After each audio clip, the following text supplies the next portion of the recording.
Good morning, girls. Sorry that I'm not with you today in class. So I decided to do these videos so that you can please see them first, and after you have watched them completely, then you take notes into your books, okay? So we're going to complete little bits and pieces of theory of what we have covered in class so far, okay? So the first thing that I want you to take notes on, but first watch the video and then you can take notes, is what is a non-Newtonian fluid. So we spoke a little bit about this last class and we did a prac on creating a slime.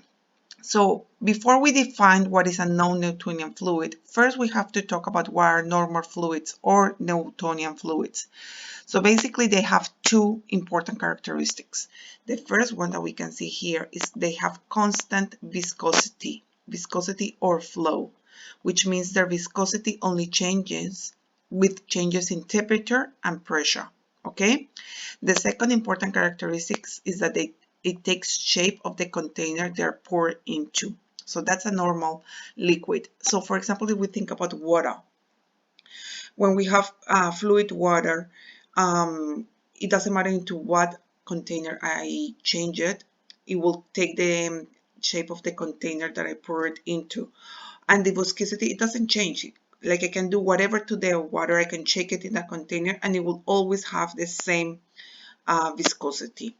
But if we think about non-Newtonian fluids, they change their viscosity under stress. So what do we mean by this? We mean that if we apply a force to these liquids, for example, imagine that you have it inside a bottle, this lime, and you shake it very hard, very quickly, they can become thicker and start behaving like a solid, for example.